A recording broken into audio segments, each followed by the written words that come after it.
비행기 안에서 한바탕 소동이 일어났습니다. 한 백인 여성이 소동을 부린 거예요. 스튜디오디스를 만나면서 그에게 거세게 항의를 합니다. 왜 항의를 하는가 가만 봤더니 자기가 앉은 자리를 딱 가만 보니까 옆에 흑인 남성이 있는 거예요. 그래서 나는 이 흑인 남성하고 같이 여행할 수 없다, 같이 비행기 탈 수 없다, 아주 거세게 항의를 합니다. 그래서 이 승무원이 이제 그 사람의 얘기를 조용히 듣습니다. 그리고 나서 하는 얘기가 다른 곳에 빈자리가 있는지 한번 확인해 보겠습니다. 그렇게 이야기하고 아주 정중하게 이야기하고 자리를 떠났어요. 한참 있다가 승무원이 왔습니다. 그리고 나서 이제 말하기를 일반석에는 한 자리도 없네요. 제가 기장님한테 이야기했더니 기장님이 다른 곳을 좀 알아봐라. 그래서 특별한 VIP만 모시는 그런 곳에 자리가 하나 있는 것을 발견하고 그리고 이제 옮기려고 합니다. 자리를 만들어 놓으려고 합니다. 그 얘기를 들으니까 이 여자가 어깨가 으쓱한 거예요. 그렇지, 내가 여기 있을 사람이 아니지. 그러면서 이제 짐을 주섬주섬 쌓고 있는데 승무원이 말합니다. 아니, 당신 말고요, 흑인 남성한테 말하면서 당신을 위해서 특별한 VIP 자리를 준비해 놓았습니다. 얼른 자리 옮기시지요. 그 얘기를 하니까 이 여자가 아주 얼굴이 홍단무가 된 거예요.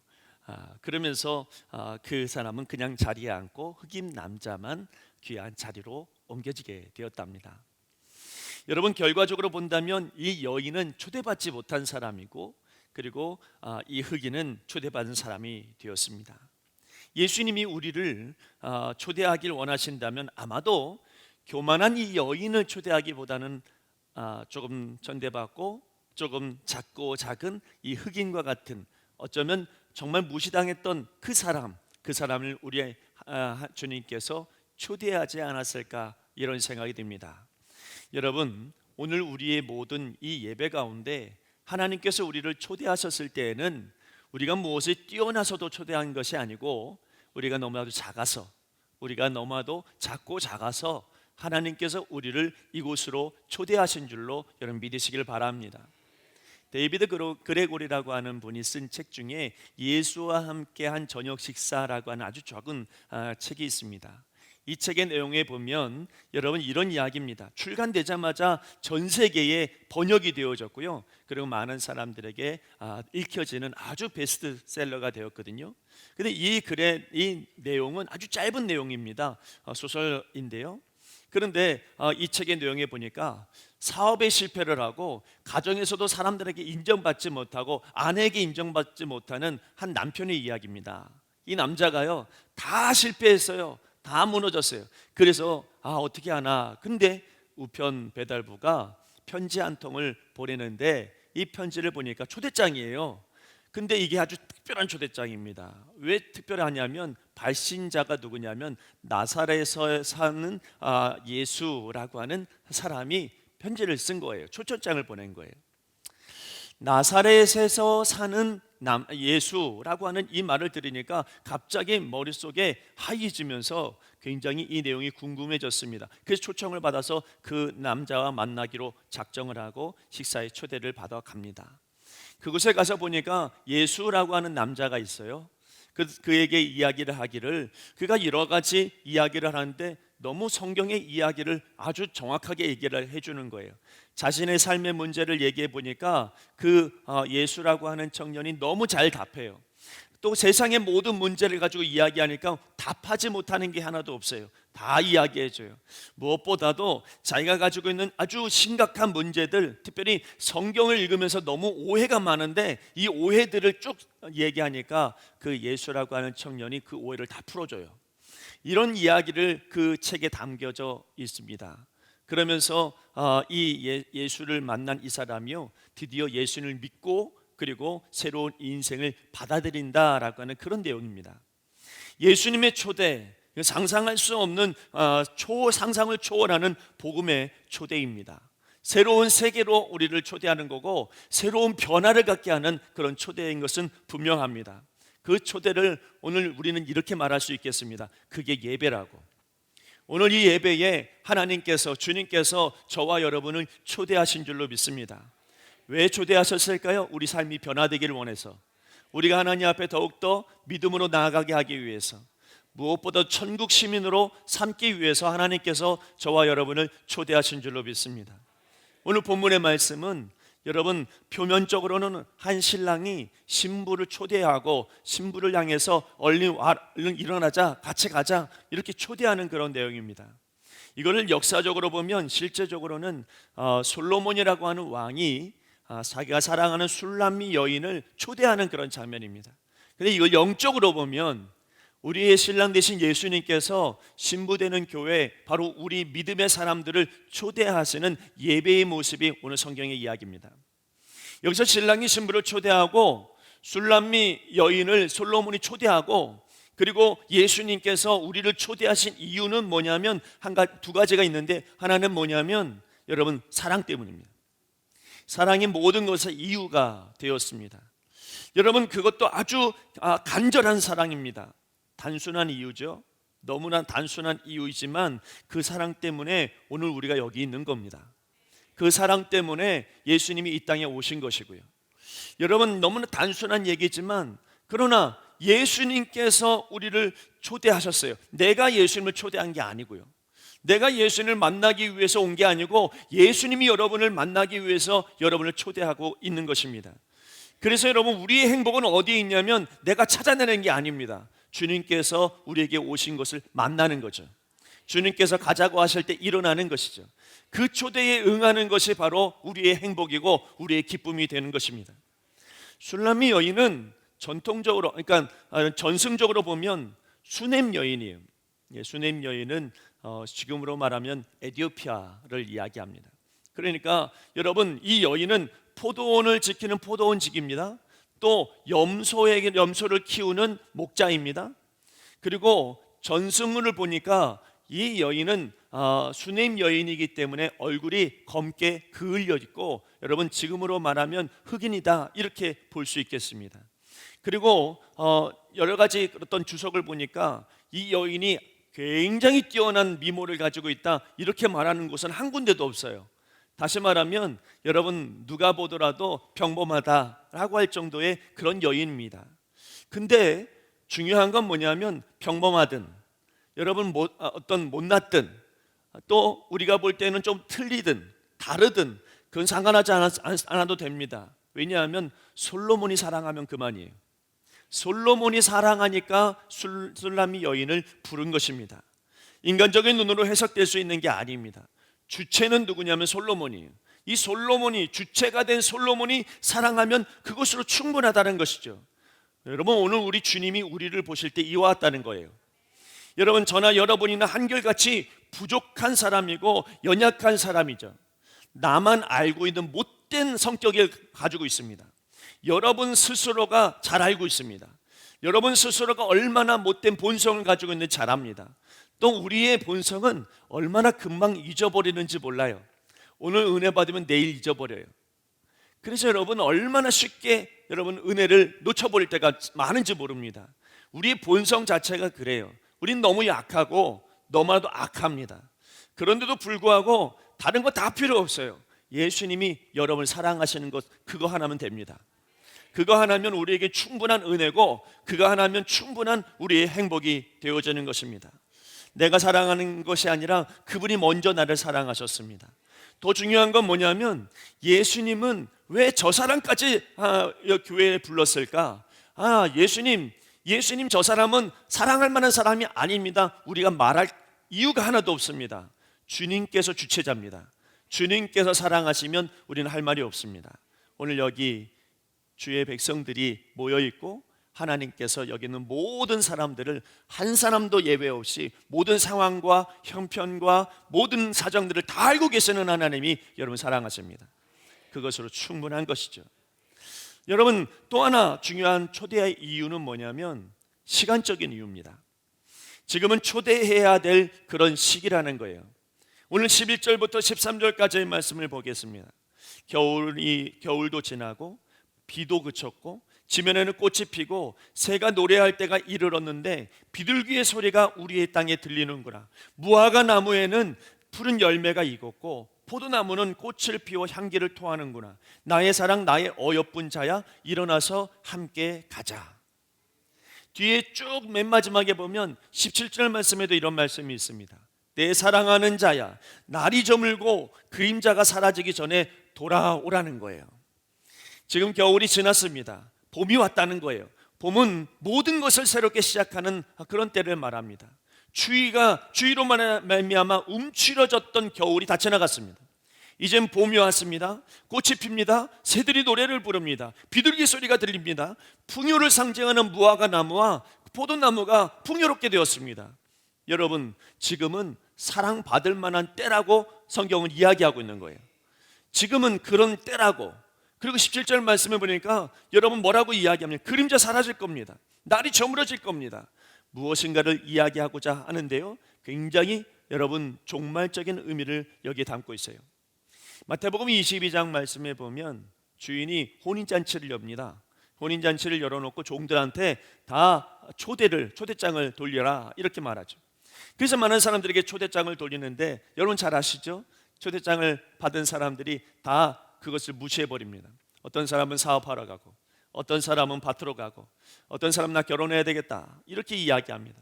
초대를 거부합니다. 심지어는 어떤 사람이 있냐면 그 초대장 들고 갔던 그 종을 죽여버립니다.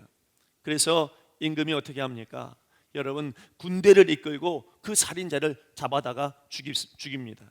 그리고 말하죠. 혼인잔치는 정해졌고 혼인잔치 시간은 정해졌으니까 종들에게 말합니다. 밖에 나가서 사거리에 가서 길거리에 가서 어떻게든지 사람들을 불러 모아서 혼인잔치에 채우라는 거예요. 시간은 정해졌습니다. 여러분, 날짜는 정해졌습니다. 혼인잔치는 반드시 열릴 겁니다. 그래서 종들은 마음은 어떠냐면 굉장히 긴박한 거예요. 여러분, 굉장히 조급한 거예요. 어떻게든지 불러오려고 하는 거예요. 그래서 혼인잔치가 성대하게 진행될 수 있도록 여러분 그들의 마음을 그렇게 긴박하게 담았다는 겁니다. 여기 중요한 건 뭐냐면 분위기가, 말씀을 읽어가면서 분위기는 긴박하다는 거예요. 자, 여기 봄이 왔습니다. 사랑의 때가 왔다는 것은 굉장히 복된 일이지만 여러분 지금 이 시간은 우리에게 아주 긴박한 메시지를 주고 있습니다. 그건 뭐냐면 지금 초대받지 않으면 봄을 못 맞이한다는 거예요. 지금 초대받지 아니하면 비둘기 소리 못 듣는다는 거예요. 지금 초대받지 아니하면 여러분 봄을 못 맞이함으로 열매를 못 얻는다는 것이죠. 무화과 나무와 포도나무의 열매를 먹지 못한다는 거예요. 지금 초대받지 아니하면 때가 분명히 지나가고 그림자가 없어지는 이 순간을 우리가 온전히 다 받아들이게 될 것이다 이렇게 말하고 있습니다. 그래서 여러분 오늘 본문의 말씀에 이야기하는 것은 영적인 의미는 여러분들을 여기 초대한 데는 이유가 있어요. 여러분들을 이곳에 초대한 데는 사랑해서 초대했고 그리고 지금은 반드시 예배 드려야 될 때이기 때문입니다. 지금은 마지막 때이기 때문에 더 하나님을 찾으라고 주님께서 여러분을 불러주신 것입니다. 이것이 우리에게 은혜가 되고 이것이 우리의 마음 가운데 간절함이 생기기를 간절히 원합니다. 여러분, 우리는 지금 예수님으로부터 그런 초대를 받고 있습니다. 현존하는 고난과 어려움이 여러분에게 있을 수 있겠죠. 사랑과 또 어려움, 사랑을 정말 필요한 그런 때에 있는 사람들도 있을 겁니다. 지금 뭔가 새로운 시작을 해야 되는 그런 순간에 맞이하는 사람도 있겠습니다. 그러나 여러분은 오늘 주님께서 우리에게 말씀하십니다. 일어나라, 함께 가자 이렇게 말씀하시죠. 오늘 여러분 예배의 자리로 초대된 이 놀라운 은혜에 응하시는 저와 여러분 되시길 바랍니다. 여러분, 오늘 주님께서 우리에게 그럼에도 불구하고 말씀하시는 건 뭐냐면 요구하는 게 있어요. 여러분 초대했습니다. 여러분을 지금 예배의 자리로 초대했습니다. 예배의 자리로 초대한 것으로 끝나지 아니하시고 오늘 말씀해 보니까 여러분 거기에 하나님께서, 우리 주님께서 요구하시는 것이 있어요. 이것이 무엇이냐면 여러분 오늘 말씀해 보니까 마치 이것은 예복을 입은 모습과 같고 때로는 우리에게 뭘 요구하냐면 믿음을 요구합니다. 오늘 여러분 우리에게 믿음이 있어야 되겠습니다. 우리가 예배에 초대받았습니다. 주님께서 원하시는 건 믿음이에요. 어떤 믿음을 갖고 있느냐, 그걸 요구하시는 거예요. 자, 믿음 가운데 첫 번째는 뭐냐면 오늘 말씀에 보니까 이렇게 말합니다. 내 얼굴을 내게 보여라. 내 목소리를 좀 듣게 해라. 여러분, 이것을 오늘 주님께서 우리에게 요구하시는 거예요. 14절 말씀에 보니까요, 여러분 지금 이 신부가 있는 곳을 어디라고 말하고 있냐면 바위 틈 낭떠러지 은밀한 곳이라고 말합니다. 바위 틈 낭떠러지 은밀한 곳은 고난을 상징적으로 이야기하기도 하지만, 때로는 이 신랑, 다시 말하면 이 술람미 여인이 솔로몬에게 얼굴을 보이기가 부끄러운 거예요. 자기 소리를 내기가 부끄러운 거예요. 왜 나 같은 사람을 좋아하지? 왜 나 같은 사람을 사랑하지? 여러분, 그러면서 숨어버렸습니다. 그때에 여러분, 이 솔로몬, 이 신랑이 뭐라고 하냐면 일어나 나와 함께 가자, 이렇게 말하고 있는 것입니다. 여러분, 신부는 자신의 모습이 부끄러운 거예요. 신랑에게 내 얼굴도 내밀고 싶지 않습니다. 신랑에게 내 목소리도 들려주고 싶지 않습니다. 왜냐하면 난 너무나도 부끄러운 자니까. 난 너무나도 죄인이니까. 난 너무나도 악하니까. 우리를 부르시는 주님의 음성과는 상관없이 우리는 우리 죄를 압니다. 저도 내 죄를 압니다. 여러분도 여러분의 죄를 양심히 알 겁니다. 여러분, 우리는 너무나도 악하다는 것을 다른 사람은 몰라도, 정말 우리 겉모습은 선한 것처럼 보여도 우리 본성이 얼마나 악하다라고 하는 것을 내 스스로는, 내 양심은 너무나도 뼈저리게 정확하게 알려주고 있습니다.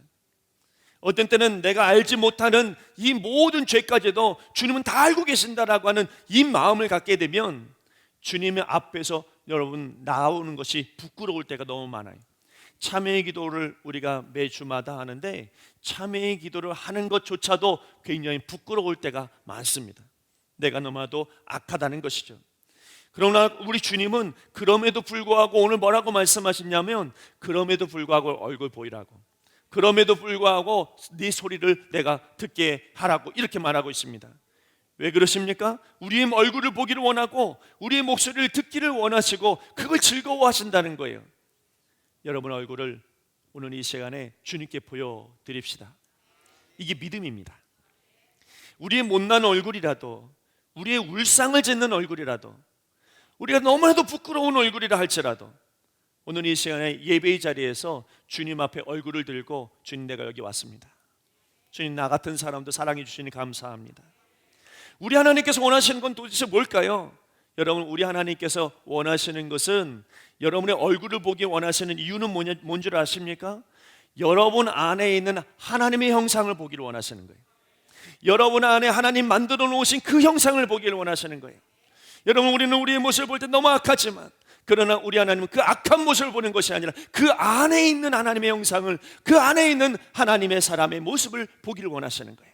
오늘 여러분 그 얼굴을 하나님께 보여드려야 합니다. 이건 믿음이에요.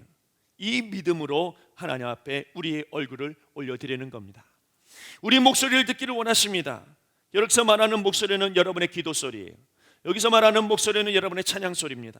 현란한 표현으로 하는 기도가 아닙니다. 조금 여러분 부족한 것처럼, 조금 어눌한 것처럼 표현한다 할지라도 우리의 기도가 하나님 마음에 닿기만 한다면, 그렇다면 그 기도는 아름다운 기도고, 그 기도는 하나님이 듣기를 원하는 기도 소리가 되어지는 것입니다. 목소리가 좋지 않아도 괜찮습니다. 음정이나 박자가 틀려도 상관없습니다.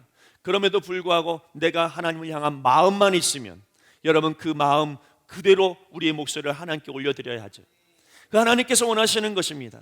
그런데 놀라운 사실은 그렇게 기도 소리를 올려드리고, 우리 찬양 소리를 올려드리고, 우리 몸의 소리를 올려드리면 어느 순간 내 삶이 아름다운 삶으로 바뀌어지기 시작해요.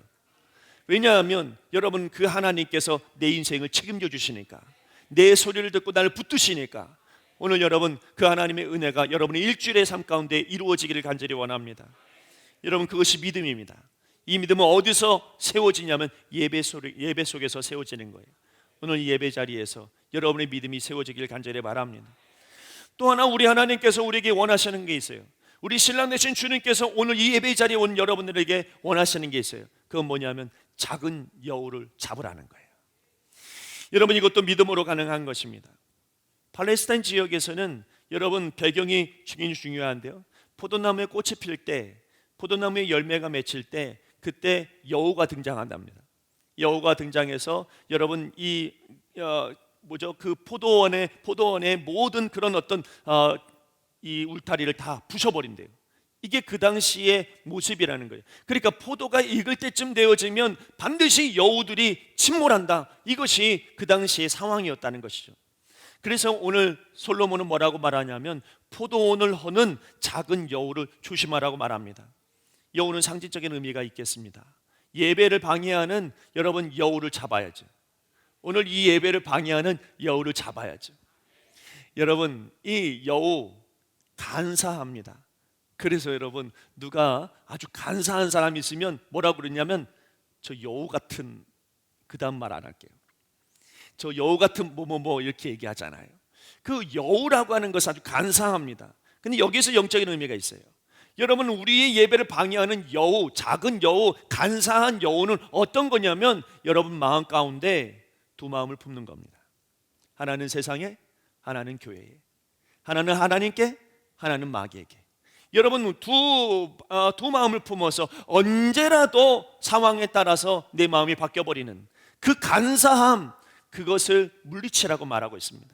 그걸 물리쳐야지 예배가 산다고, 그걸 물리쳐야지 하나님 만난다고, 그걸 물리쳐야지 예배에 진정으로 초대받고 하나님의 천국 백성이 될 수 있다고 말하고 있습니다. 여러분 또 여우의 특징이 뭔 줄 아세요? 여우의 특징은 썩은 것을 좋아해요.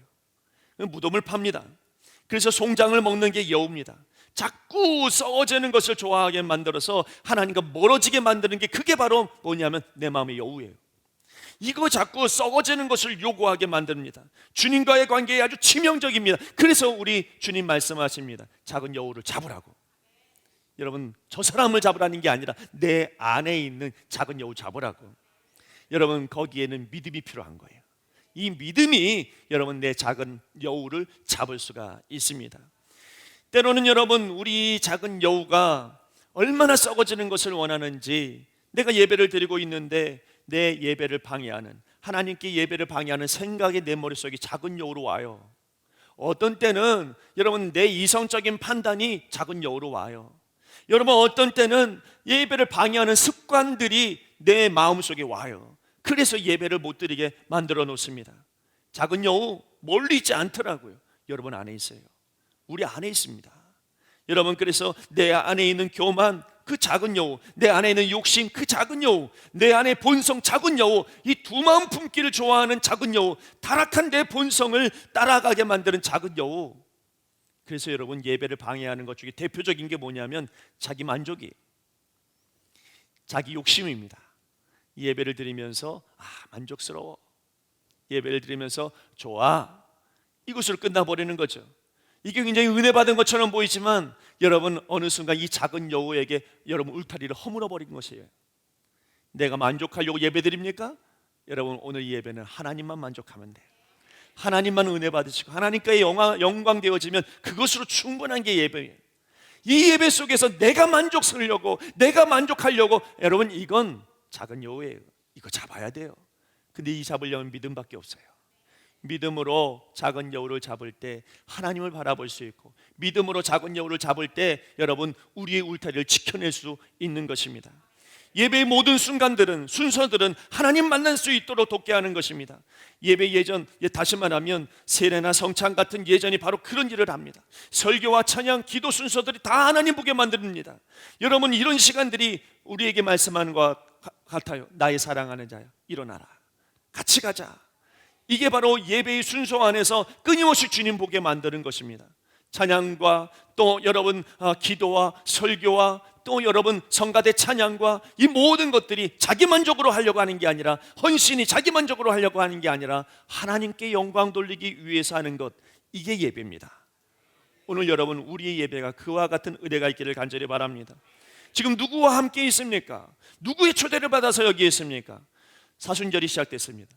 주님께서 이 땅에 오셔서 죽기 위해서 오신 이유는 우리를 예배의 자리로 초대하기 위해서입니다. 우리를 주님과 함께 하게 하기 위해서 주께서 우리에게 오신 것입니다. 새로운 봄을 맞이하게 하기 위해서, 새로운 삶의 변화를 일으키기 위해서. 혹시 여러분의 삶 가운데 지쳐 있거나 혹시 내가 바위 틈 은밀한 곳에 있는 것 같습니까? 그러면 그분의 초대를 받고 오늘 일어나셔야 돼요. 이제 주님과 동행하며 일주일을 사셔야 됩니다. 주님 오실 날이 멀지 않았습니다. 이제 곧 봄이 찾아오고 열매를 맺게 되고 비둘기의 평화 소리를 듣게 되고 무화과 나무와 포도나무의 향기가 가득하게 될 것입니다. 그러므로 여러분, 오늘 이 자리에 초대받은 여러분, 예배에 초대받은 여러분, 여러분들의 삶 가운데 이제는 예배로 살아가고 주님과 동행하며 살아가고 어떤 순간에도 천국 백성임을 잊지 않는 여러분 되시길 간절히 바라며 기도하겠습니다. 우리에게 일어나 함께 가자고 말씀하시는 주님, 그 음성을 오늘 우리가 듣습니다. 일주일의 삶이 마치 바위 틈 낭떠러지 은밀한 곳 같았어도 오늘 신랑 되신 주님의 음성을 듣고 일어나 함께 가게 하여 주옵소서. 주님의 예배로의 초대에 감사함으로 나아가게 하여 주시옵소서. 예수 그리스도 이름으로 기도드리옵나이다. 아멘.